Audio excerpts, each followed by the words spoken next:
नमस्कार दोस्तों, biology classes में आप सभी का स्वागत है। तो दोस्तों, जैसा कि कल हम लोग पढ़े थे न्यूट्रिशन क्या है और न्यूट्रिशन के टाइप्स क्या है, उसमें मैंने आप लोगों को बताया था कि ऑटोट्रॉप्स क्या है और हेटेरोट्रॉप्स क्या है। इन सब के डिफिनेशंस भी मैंने बताया था। तो दोस्तों, यदि आप हमारे न्यूट्रिशन वाले वीडियो को नहीं देखे हैं तो डिस्क्रिप्शन पे लिंक दिया गया है, आप वहाँ जा कर के न्यूट्रिशन के वीडियो को देख सकते हैं। तो न्यूट्रिशन का ही ये दूसरा पार्ट है और इसमें मैं आप लोगों को आज बताऊंगा कि न्यूट्रिएंट क्या है। कल हम लोग पढ़े थे न्यूट्रिशन क्या है, आज पढ़ेंगे न्यूट्रिएंट क्या है। तो दोस्तों, आज हम इसमें न्यूट्रिएंट के बारे में जानेंगे, जिनको हिंदी में पोषक पदार्थ कहते हैं, कि पोषक पदार्थ क्या है। तो पोषक पदार्थ को समझने की हम लोग क्या करते हैं, कोशिश करते हैं। और सबसे पहले दोस्तों, मैं आप लोग को इसमें बता दूं कि जो न्यूट्रिएंट होते हैं, न्यूट्रिएंट वो दो तरह के होते हैं। पहला जो होता है वो एनर्जी सोर्स होता है और जो दूसरा होता है वो मेटाबॉलिक सोर्स होता है। अब एनर्जी सोर्स का क्या मतलब है और मेटाबॉलिज्म सोर्स का क्या मतलब है, या मेटाबॉलिक सोर्स का क्या मतलब है। तो दोस्तों, जो एनर्जी सोर्स है, जिनको हिंदी में ऊर्जा स्रोत कहते हैं, यानी ऊर्जाओं की कौन कौन से स्रोत हैं, एनर्जी के कौन कौन से सोर्स है, एनर्जी के कौन कौन से सोर्स है, जहाँ पे एनर्जी क्या होते हैं, जिसके माध्यम से हमें एनर्जी मिलती है। तो दोस्तों, इसमें सबसे पहले मैं आपको बता दूं कि जो एनर्जी सोर्स है, एनर्जी सोर्स में एक पहला जो होता है वो कार्बोहाइड्रेट होता है, दूसरा जो होता है फैट होता है और तीसरा जो होता है प्रोटीन होता है। ये जो तीनों है कार्बोहाइड्रेट, लिपिड्स, प्रोटीन्स, या फिर कह लीजिए कार्बोहाइड्रेट, लिपिड्स, या इसको फैट भी कहते हैं, और प्रोटीन। कार्बोहाइड्रेट, लिपिड, प्रोटीन, ये जो तीनों है, ये सभी के सभी क्या है, एनर्जी सोर्सेस है, ऊर्जा का ये स्रोत है, एनर्जी का क्या है, सोर्स है। अब उसके बाद मैं बात करूँ, दूसरा जो है वो है मेटाबॉलिक सोर्स। और मेटाबॉलिक सोर्स का मतलब क्या है, मेटाबॉलिक का मतलब होता है उपचयी या उपाचयी क्रिया स्रोत। मेटाबॉलिक सोर्स, इसके अंतर्गत कौन कौन से आते हैं दोस्तों, तो इसके अंतर्गत जो आता है वो आता है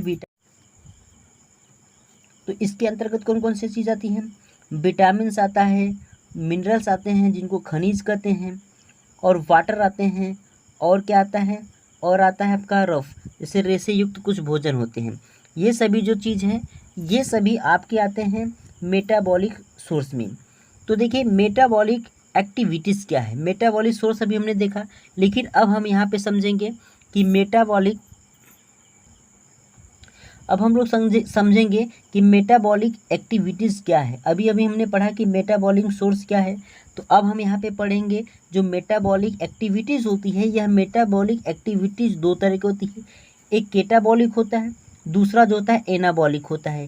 केटाबॉलिक का मतलब होता है उपचयी और एनाबॉलिक का मतलब होता है अपचयी। तो चलिए, केटाबॉलिक क्या है और एनाबॉलिक क्या है, हम इसको एक परिभाषा के रूप में समझते हैं। तो सबसे पहले हम लोग क्या समझते हैं, तो हम लोग सबसे पहले आपका जो है कि ये केटाबॉलिक प्रक्रिया को समझते हैं, केटाबॉलिक प्रोसेस को समझते हैं। तो देखिए दोस्तों, इसमें क्या बताया जा रहा है, इसमें यह बताया जा रहा है कि यदि एक बड़ा अणु छोटे अणु में टूट जाए तो उसे उपापचयी या उपाचयी क्रिया कहते हैं। कहने का मतलब यह है दोस्तों कि कोई भी जो लार्ज मॉलिक्यूल्स होता है, वह लार्ज मॉलिक्यूल्स स्मॉलेस्ट मॉलिक्यूल्स में क्या होते हैं, टूट जाते हैं। तो वो आपका जो प्रोसेस होता है उसी को क्या कहते हैं, उसी को आपका कहते हैं केटाबॉलिक प्रोसेस कहते हैं। कि जो बड़ी अणु होती है, वह बड़ा से बड़ा अणु छोटे छोटे अणुओं में क्या करता है, टूट जाता है, तो उसे उपाचयी क्रिया कहते हैं या फिर उसको केटाबॉलिक कहते हैं। दूसरा कॉन्सेप्ट एनाबॉलिक की क्या है, दूसरा कॉन्सेप्ट एनाबॉलिक का क्या है, तो इसमें यह बता देंगे कि जब छोटे छोटे अणु मिलकर बड़े अणु बनाते हैं तो उसे अपचयी क्रिया कहते हैं। कहने का मतलब है कि जितने भी छोटे छोटे, जितने भी स्मॉलेस्ट मॉलिक्यूल्स होते हैं, वे सारे स्मॉलेस्ट मॉलिक्यूल क्या करते हैं, एक बड़े अणु का, एक लार्ज मॉलिक्यूल्स का क्या करते हैं, फॉर्मेशन करते हैं। तो उसे हम लोग क्या कहते हैं, उसे हम लोग एनाबॉलिक कहते हैं। ठीक है दोस्तों, ये आपको समझ में आ गया होगा न्यूट्रिएंट क्या है। न्यूट्रिएंट मैंने दो तरह के रिसोर्स बताए हैं, पहला एनर्जी सोर्स बताया गया है, दूसरा मेटाबॉलिक सोर्स बताया गया है। एनर्जी के अंतर्गत हमने बताया कार्बोहाइड्रेट्स क्या है, कार्बोहाइड्रेट्स के बारे में बताया, वसा और प्रोटीन बता दिया। उसके बाद आपका मेटाबॉलिक जो सोर्सेस है, इसमें बता दिया गया विटामिन और आपका मिनरल्स, वाटर्स एंड। तो दोस्तों, आगे समझने की हम लोग क्या करते हैं, प्रयास करते हैं। अब तक हम लोग पढ़े थे न्यूट्रिएंट के बारे में, लेकिन अब न्यूट्रिएंट में हमने यह बताया था कार्बोहाइड्रेट। तो सबसे पहले हम लोग यहाँ पे क्या समझते हैं, कार्बोहाइड्रेट के बारे में समझते हैं। लेकिन इससे पहले एक पॉइंट और बता दूं मैं कि जो आपका डाइजेशन की जो प्रोसेस है, ये डाइजेशन की जो प्रोसेस है ये आपका केटाबॉलिक है। पाचन की जो क्रिया है ये उपचयी क्रिया होती है। ठीक है, अब बात करते हैं दोस्तों कार्बोहाइड्रेट्स क्या है। कार्बोहाइड्रेट्स जो होता है, सबसे पहले देखिए एक तत्व होता है, सॉरी कार्बोहाइड्रेट जो होता है